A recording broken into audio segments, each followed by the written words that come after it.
Hi, I'm Craig. This is a quiet, reflective read of a piece of fiction, looking at it through trauma, character, and archetype, instead of trivia or theory. Take it at whatever pace works for you. Good morning, everybody. Welcome back. We're about to begin Chapter 16, which is Professor Trelawney's prediction. And if you're a new reader here, thank you for joining us. And if you need to go back and check out any of the previous episodes, it'd make a whole lot of sense. I hope everybody's having a wonderful Thursday. Good morning, Katie. And with no further ado, let's begin. Harry's euphoria at finally winning the Quidditch Cup lasted at least a week. Even the weather seemed to be celebrating. As June approached, the days became cloudless and sultry, and all anybody felt like doing was strolling into the grounds and flopping down on the grass with several pints of iced pumpkin juice. Perhaps a casual game of gobstones, or watching the giant squid propel itself dreamily across the surface of the lake. But they couldn't. The exams were nearly upon them, and instead of lazing around outside, the students were forced to remain inside the castle, trying to bully their brains into concentrating, while enticing wafts of summer air drifted in through the windows. Even Fred and George Weasley had been spotted working. They were about to take their owls, ordinary wizarding levels. Percy was getting ready to sit his newts, nastily exhausting wizard tests, the highest qualification Hogwarts offered. As Percy hoped to enter the Ministry of Magic, he needed top grades. He was becoming increasingly edgy and gave very severe punishments to anybody who disturbed the quiet of the common room in the evenings. In fact, the only person who seemed more anxious than Percy was Hermione. Harry and Ron had given up asking her how she was managing to attend several classes at once, but they couldn't restrain themselves when they saw the exam timetable she had drawn up for herself. The first column read, Monday, 9 o'clock, arithmancy, 9 o'clock, transfiguration, lunch, 1 o'clock, charms, 1 o'clock, ancient runes. Hermione, Ron said cautiously, because she was liable to explode when interrupted these days. Ah. Are you sure you've copied down these times right? What? Snapped Hermione, picking up the exam timetable and examining it. Yes, of course I have. I'll point out, and I've mentioned this before, not pathologizing anybody. I'm not saying what somebody has. When I list out something that you've probably heard of before, I am saying it is like that. It is similar. I am not saying the person has it. And if Hermione has OCPD and she's starting to individuate and she's already had to lash out in violence because she's reforming her identity, you do not want to interrupt an OCPD person that's on edge. They will they will get extremely annoyed every time. What? Snapped Hermione, picking up the exam timetable and examining it. Yes, of course I have. Is there any point asking how you're going to sit 2 exams at once? Said Harry. No, said Hermione shortly. Has either of you seen my copy of Numerology and Grammatica? Oh, yeah, I borrowed it for a bit of bedtime reading, said Ron, but very quietly. Hermione started shifting heaps of parchment around her table, looking for the book. Just then, there was a rustle at the window, and Hedwig fluttered through it, a note clutched tightly in her beak. It's from Hagrid, said Harry, ripping the note open. Buckbeak's appeal. It's set for the 6th. That's the day we finish our exams, said Hermione, still looking everywhere for her arithmancy book. And they're coming up here to do it, said Harry, still reading from the letter. Someone from the Ministry of Magic and an executioner. Hermione looked up, startled. They're bringing the executioner to the appeal? But that sounds as though they've already decided. Yeah, it does, said Harry slowly. They can't, Ron howled. I've spent ages reading up stuff for him. They can't just ignore it all. but Harry had a horrible feeling that the Committee for the Disposal of Dangerous Creatures had had its mind made up for it by Mr. Malfoy. Draco, who had been noticeably subdued since Gryffindor's triumph in the Quidditch final, seemed to regain some of his old swagger over the next few days. From sneering comments Harry overheard, Malfoy was certain that Buckbeak was going to be killed, and seemed thoroughly pleased with himself for bringing it about. It was all Harry could do to stop himself imitating Hermione and hitting Malfoy in the face on those occasions. And the worst thing of all was that they had no time or opportunity to go and see Hagrid, because the strict new security measures had not been lifted, and Harry didn't dare retrieve his invisibility cloak from below the one-eyed witch. Why would Malfoy be celebrating Buckbeak's upcoming execution? Yes, Buckbeak did hurt Malfoy, and he would like a little of his own back, but he hasn't had any real ways to strike at Harry Potter and get away with it. And their encounters thus far on the scoreboard, Harry is definitely up and Malfoy is down, so just a little bit. Malfoy is going to be wanting to exploit this just to get a little bit of his own back on Harry and Harry's team. Exam week began, and an unusual hush fell over the castle. The third years emerged from Transfiguration at lunchtime on Monday limp and ashen-faced, comparing results and bemoaning the difficulty of the tasks they had been set, which had included turning a teapot into a tortoise. Hermione irritated the rest, fussing about how her tortoise had looked more like a turtle, which was the least of everyone else's worries. Mine still had a sprout for a tail. What a nightmare. Were the tortoises supposed to breathe steam? It still had a willow-patterned shell. Do you think that'll count against me? Then, after a hasty lunch, it was straight back upstairs for the charms exam. Hermione had been right. Professor Flitwick did indeed test them on sharing charms. Harry slightly overdid his out of nerves, and Ron, who was partnering him, ended up in fits of hysterical laughter and had to be led away to a quiet room for an hour before he was ready to perform the charm himself. After dinner, the students hurried back to their common rooms, not to relax, but to start revising for Care of Magical Creatures, Potions, and Astronomy. Hagrid presided over the Care of Magical Creatures exam the following morning with a very preoccupied air indeed. Where was Hagrid's brain? He is just thinking about his pet that's fixing to get executed. And Hagrid himself does have a history with institutional authority. He probably has some concerns for himself. His heart didn't seem to be in it at all. He had provided a large tub of fresh flobberworms for the class and told them, to pass the test, their flobberworms still had to be alive at the end of 1 hour. As flobberworms flourished best if left to their own devices, it was the easiest exam any of them had ever sat, and also gave Harry, Ron, and Hermione plenty of opportunity to speak to Hagrid. Beaky's getting a bit depressed, Hagrid told them, bending low on the pretense of checking that Harry's flobberworm was still alive. Been cooped up too long. But still, we'll know day after tomorrow, one way or another. They had potions that afternoon, which was an unqualified disaster.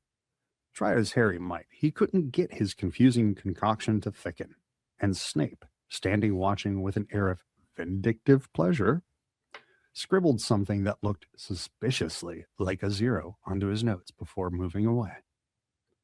Then came Astronomy at midnight, up on the tallest tower. Give me a second to check the messages. I like that take. I agree. It's absolutely about, if not at least pleasing his father, giving his father something that his father used. Yeah. Here, Dad, here's a thing that you can manipulate people with politically. That at least got him some favor. I'm not sure how you kill a flobberworm in an hour, other than being incredibly cruel. Maybe something to do with lettuce. I do recall somewhere that they could certainly overfeed on lettuce. Then came Astronomy at night, up on the tallest tower. History of Magic on Wednesday morning. in which Harry scribbled everything Florian Fortescue had ever told him about medieval witch hunts, while wishing he could have had one of Fortescue's chocolate nut sundaes with him in the stifling classroom. Wednesday afternoon meant herbology, in the greenhouses under a baking hot sun, then back to their common room once more, with the backs of their necks sunburnt, thinking longingly of this time next day when it would all be over. Their second from last exam on Thursday morning was Defense Against the Dark Arts. Professor Lupin had compiled the most unusual exam any of them had ever seen, a sort of obstacle course outside in the sun where they had to wade across a deep paddling pool containing a grindylow, cross a series of potholes full of redcaps, squish their way across a patch of marsh, ignoring the misleading directions from a hinky punk, and then climb into an old trunk and battle with a new Bogart.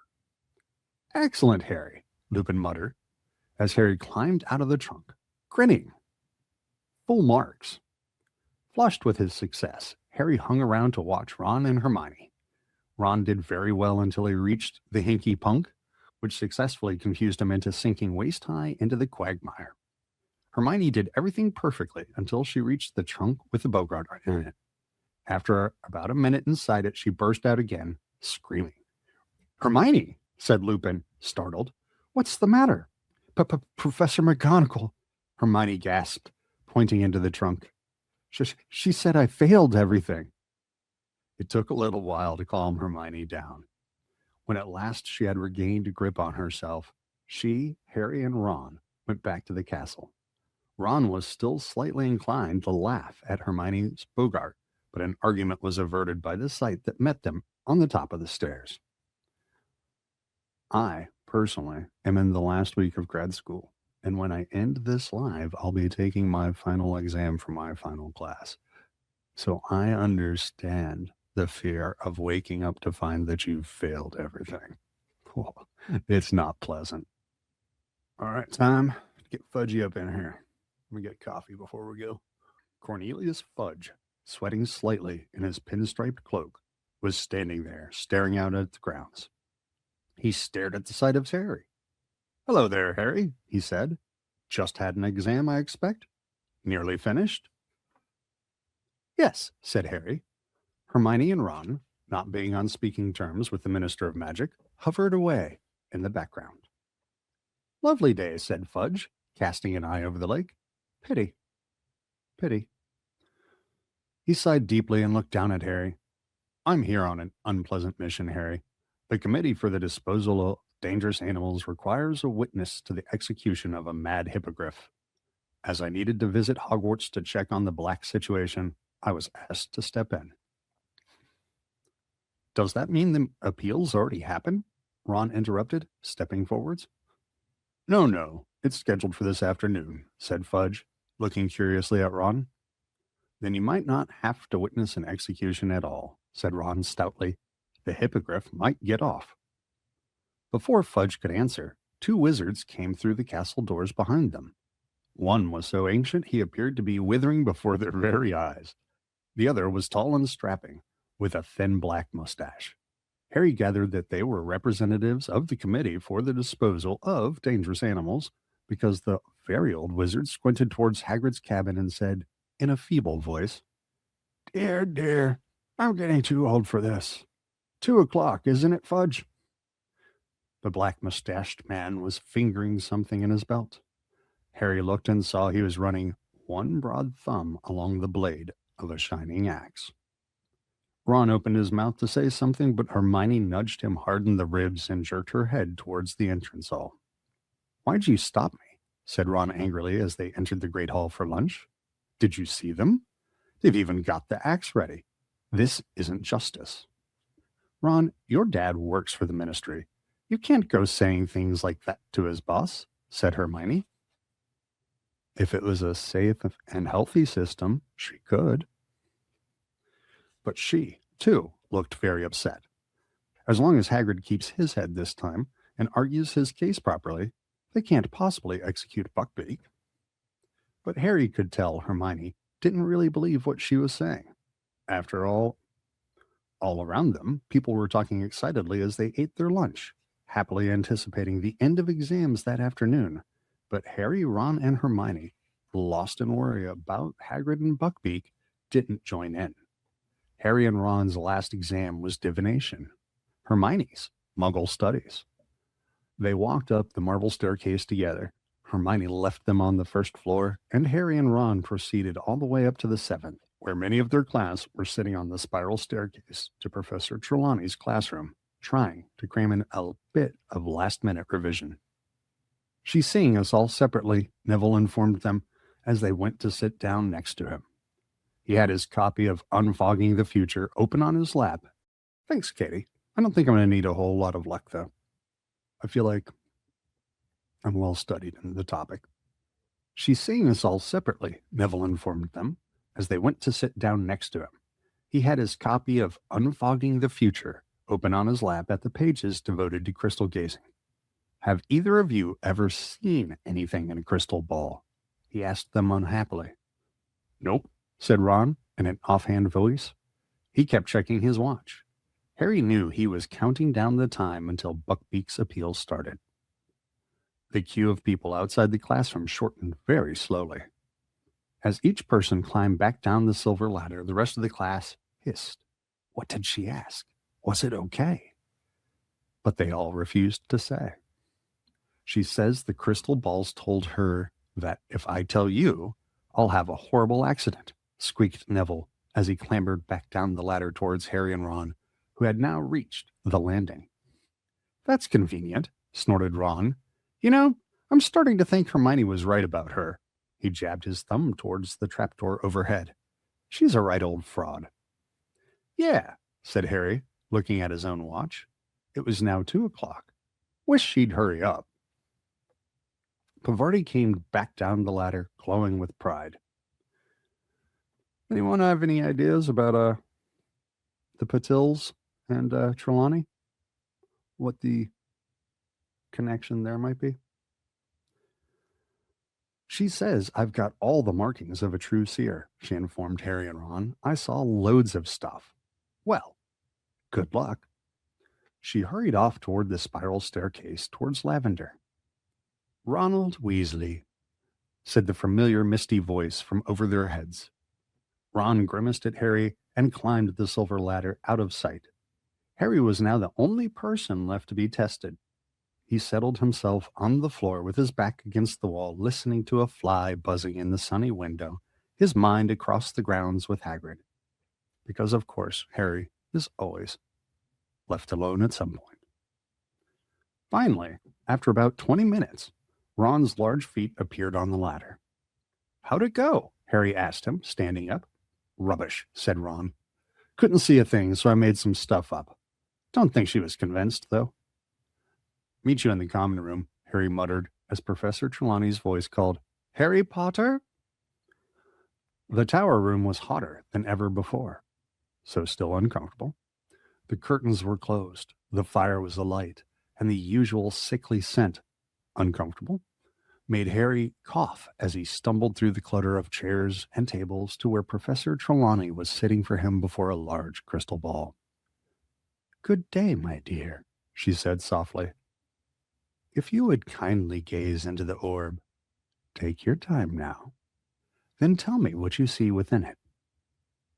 Harry bent over the crystal ball and stared as hard as he could, willing it to show him something other than swirling white fog. But nothing happened. "Well," Professor Trelawney prompted delicately, "what do you see?" The heat was overpowering, and his nostrils were stinging with the perfumed smoke wafting from the fire beside them. He thought of what Ron had just said and decided to pretend. Said Harry, "a dark shape. What does it resemble?" whispered Professor Trelawney. "Think now." Harry cast his mind around, and it landed on Buckbeak. "A hippogriff," he said firmly. "Indeed," whispered Professor Trelawney, scribbling keenly on the parchment parched upon her knees. "My boy, you may well be seeing the outcome of poor Hagrid's trouble with the Ministry of Magic. Look closer. Does the hippogriff appear to have it said?" "Yes," said Harry firmly. Are you sure? Professor Trelawney urged him. Are you sure? Sure, dear? You don't see it writhing on the ground, perhaps, and a shadowy figure raising an axe behind it? No, said Harry, starting to feel slightly sick. No blood? No weeping Hagrid? No, said Harry again, wanting more than ever to leave the room in the heat. It looks fine. It's flying away. Professor Trelawney sighed. Well, dear, I think we'll leave it there. A little disappointing, but I'm sure you did your best. Relieved, Harry got up, picked up his bag, and turned to go, but then a loud, harsh voice spoke behind him. It will happen tonight. Harry wheeled around. Professor Trelawney had gone rigid in her armchair, her eyes unfocused and her mouth sagging. So sorry? Said Harry. But Professor Trelawney didn't seem to hear him. Her eyes started to roll. Harry stood there in a panic. She looked as though she was about to have some sort of seizure. He hesitated, thinking of running to the hospital wing, and then Professor Trelawney spoke again in the same harsh voice, quite unlike her own. All right, before I get into prophecy voice, I'm going to have another sip of coffee. Excuse me. Let me check my stats. I'm going to bring up your last point first. Yes, she did told them. This could have been for, test integrity reasons. Don't give away the test. Or we know she wanted whatever Harry was picturing to be graphic and bloody and scary. And she was watching. She was scaring him for fun. And if you're scaring kids for fun, you tell them not to talk about it. All right, so here we go. The Dark Lord lives alone and friendless, abandoned by his followers. His servant has been chained these 12 years. Tonight, before midnight, the servant will break free and set out to rejoin his master. The Dark Lord will rise again with his servant's aid, greater and more terrible than ever before. Tonight, before midnight, the servant will set out to rejoin his master. Trelawney's head fell forwards onto her chest. She made a grunting sort of noise. Then suddenly, her head snapped up again. I'm so sorry, dear boy, she said dreamily. The heat of the day, I drifted off for a moment. Harry stood there staring. So our divination teacher, most of the time, can't see anything. But in a mythic sense there, she was grabbed by the voice of true prophecy. So whatever she just said in that altered voice, that's her actual talent coming out, but she doesn't control it. But it is true. Harry stood there staring. Is there anything wrong, my dear? You just told me that the Dark Lord's going to rise again, that his servants are going to go back to him. Professor Trelawney looked fairly startled. The Dark Lord? He who must not be named? My dear boy, that's hardly something to joke about. Rise again? Indeed. But you just said it. You said the Dark Lord. I think you must have dozed off too, dear, said Professor Trelawney. I would certainly not presume to predict anything quite as far-fetched as that. Harry climbed back down the ladder and spiral staircase, wondering, had he just heard Professor Trelawney make a real prediction? Or had that been her idea of an impressive end to the test? 5 minutes later, he was dashing past the security trolls. I'm not going to get over the security trolls. It's ridiculous. He was dashing past the security trolls outside the entrance to Gryffindor Tower, Professor Trelawney's words still resounding in his head. People were standing past him in the opposite direction, laughing and joking, heading for the grounds in a bit of long-awaited freedom. By the time he had reached the portrait hole and entered the common room, it was almost deserted.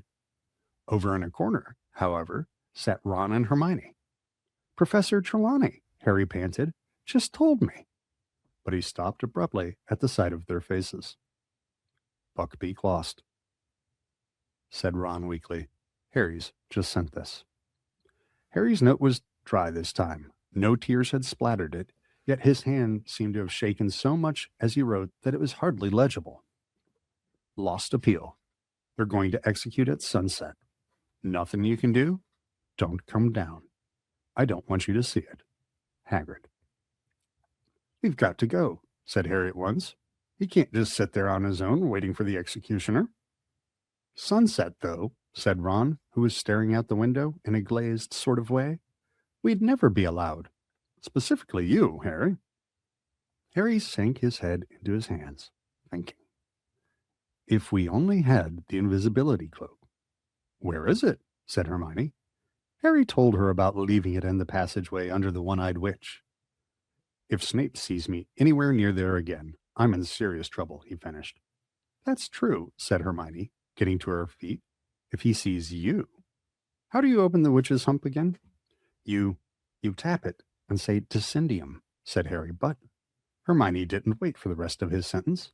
She strode across the room, pushed the fat lady's portrait open, and vanished from sight. She hasn't gone to get it? Ron said, staring after her. She had. Hermione returned a quarter of an hour later with the silvery cloak folded carefully under her arms. Hermione, I don't know what's got into you lately, said Ron, astounded. First you hit Malfoy, then you walk out on Professor Trelawney. Hermione looked rather flattered. I think that holds for the whole individuation theme, and she is moving the domains of her behavior from the strictly thinking or the cognitive into the physical, or as, a ground of action. She is becoming more action-oriented. They went down to dinner with everybody else, but did not return to Gryffindor Tower afterwards. Harry had the cloak hidden down the front of his robes. He had to keep his arms folded to hide the lump. They skulked in an empty chamber off the entrance hall, listening until they were sure it was deserted. They heard a last pair of people hurrying across the hall and a door slamming. Hermione poked her head around the door. Okay, she whispered. No one there. Cloak on. She sure is. And he is awful. But before we cast rocks at Trelawney, we also have to keep our eyes and our feelings open. There's a reason there's the way that she is. She, too, is also a hurt person. Doesn't forgive acting badly, but we should try to find some empathy. Walking very close together so that nobody would see them, they crossed the hall on tiptoe beneath the cloak, then walked down the stone steps into the grounds. The sun was already sinking behind the forbidden forest, gliding the top branches of the trees. They reached Hagrid's cabin and knocked. He was a minute in answering, and when he did, he looked all around for his visitor, pale-faced and trembling. It's us, Harry hissed. We're wearing the invisibility cloak. Let us in and we can take it off. You shouldn't have come, Hagrid whispered, but he stood back and they stepped inside. Hagrid shut the door quickly and Harry pulled off the cloak. Now keep in mind we've changed the environment. There's a different vibe inside of Hagrid's hut, which is where we are now. Hagrid was not crying, nor did he throw himself upon their necks. He looked like a man who did not know where he was or what to do. This helplessness was worse to watch than tears. Want some tea? He said. His great hands were shaking as he reached for the kettle. Where's Buckbeak, Hagrid? Said Hermione hesitantly. I took him outside, said Hagrid, spilling milk all over the table as he filled up the jug. He's tethered in me pumpkin patch. Thought he ought to see the trees and smell fresh air before. Hagrid's hand trembled so violently that the milk jug slipped from his grasp and shattered all over the floor. I'll do it, Hagrid, said Hermione quickly, hurrying over and starting to clean up the mess. There's another one in the cupboard, Hagrid said, sitting down and wiping his forehead on his sleeve. Harry glanced at Ron, who looked back hopelessly. And I'm going to check the comments here. Well, just because I said we should find empathy for Trelawney doesn't mean I wanted to see it all. But all right, I am excited to see more about Trelawney's character in the future. I'm honestly excited to keep plowing through these books. I love how these characters are shaping up. This is a fun story. and I've completely lost my place in it. Yes, wiping foreheads with sleeves. Isn't there anything anyone can do, Hagrid? Harry asked fiercely, sitting down next to him. Dumbledore? He's tried, said Hagrid. He's got no power to overrule the committee. He told them Buckbeak's all right, but they're scared. You know what Lucius Malfoy's like. Threatened them, I expect. And the executioner, McNair. He's an old pal of Malfoy's. But he'll be quick and clean, and I'll be beside him. Hagrid swallowed. His eyes were darting all over the cabin as though looking for some shred of hope or comfort. Dumbledore's going to come down while it happens. Wrote me this morning. Said he wants to be with me. Great man, Dumbledore. Hermione, who had been rummaging in Hagrid's cupboard for another milk jug, let out a small, quickly stifled sob. She straightened up with the new jug in her hands, fighting back tears. We'll stay with you too, Hagrid, she began, but Hagrid shook his shaggy head. You're to go back up to the castle. I told you. I don't want you watching, and you shouldn't be down here anyway. If Fudge and Dumbledore catch you out without permission, Harry, you'll be in big trouble. Silent tears were now streaming down Hermione's face, but she had hid them from Hagrid, bustling around to make tea. Then, as she picked up the milk bottle to pour some into a jug, she let out a shriek. Ron! I don't believe it! It's Scabbers! Ron gaped at her. What are you talking about? I'm going to pause right here. Thus far, Hermione has not been a big crier. It would be perfectly natural to cry in this situation, and it's also possible that something that's moving inside her about her own stress and her own personal changes is either making her more empathetic, or she's under so much stress that anything's going to make her cry. And we know what she's doing in class, and that's a lot of stress. So it could be that. It could be too much stress or a little bit of change. What are your thoughts? Ron gaped at her. What are you talking about? Hermione carried the milk jug over to the table and turned it upside down. With a frantic squeak and much scrambling to get back inside, Scabbers the rat came sliding out onto the table. Scabbers, said Ron blankly. Scabbers, what are you doing here? He grabbed the struggling rat and held him up to the light.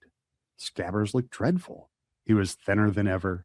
Large tufts of hair had fallen out, leaving wide, bald patches, and he writhed in Ron's hands as though desperate to free himself. It's okay, Scabbers, said Ron. No cats. There's nothing here to hurt you. Hagrid suddenly stood up, his eyes fixed on the window. His normally ruddy face had gone the color of parchment. They're coming. Harry, Ron, and Hermione whipped around. A group of men were walking down the distant castle steps. In front was Albus Dumbledore, his silver beard gleaming in the dying sun. Next to him trotted Cornelius Fudge. Behind them came the feeble old committee member and the executioner, McNair. You gotta go, said Hagrid. Every inch of him was trembling. All right. For my clinical type nerds, every inch of him was trembling. Somatic activation. You must go find your hair. Go on now. Ron stuffed Scabbers into his pocket, and Hermione picked up the cloak. I'll let you out the back way, said Hagrid.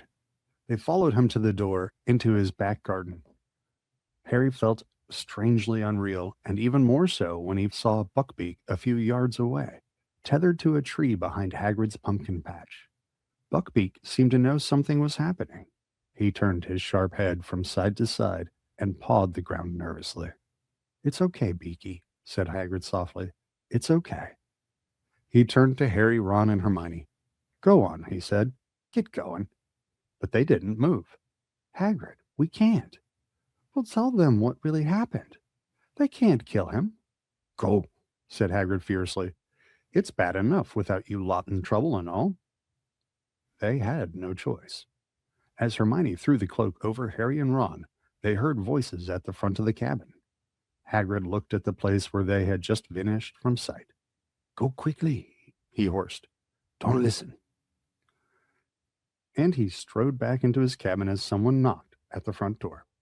Slowly, in a kind of horrified trance, Harry, Ron, and Hermione set off silently around Hagrid's house. As they reached the other side, the front door closed with a sharp snap. "Please, let's hurry," Hermione whispered. "I can't stand it. I can't bear it." They started up the sloping lawn toward the castle. The sun was sinking fast now. The sky had turned into a clear, purple-tinged gray, but to the west there was a ruby-red glow. Ron stopped dead.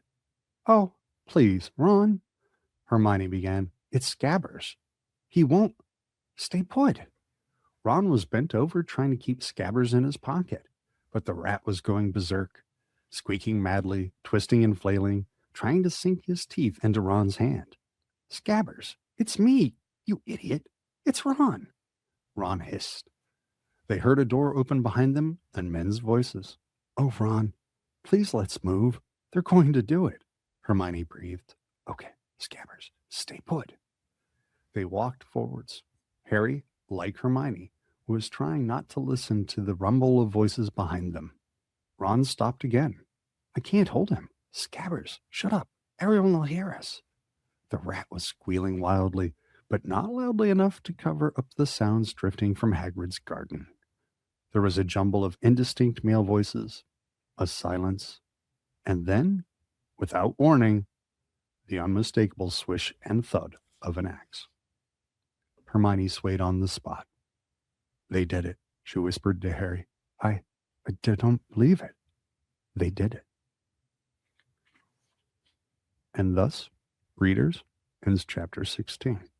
We'll review the comments and then we'll be done for the day. Yeah. No, I absolutely agree. It was a stifled sob, and she was, like not trying to be all in front of everybody with it. I guess my question was trying to understand what pressures are acting on her right now. Because it's my opinion that when we are sad and we burst out like that, it is never going to be just about one thing. So it was just a thought about what things are stacking up in Hermione's life in this story right now that compress in this moment for her to cry. And yes, her crying over Buckbeak and suppressing sobs, totally valid. All right. Well, thanks for the conversation, Katie. I always like your great ideas. And for the other viewers out there, thanks for joining as well. I'll see you guys soon for chapter 17, Cat, Rat, and Dog. And as this is the last day of grad school until January, you can expect to see some increased output numbers from me. So I look forward to seeing you guys again in the future. Stay safe. Have a lovely day. Bye.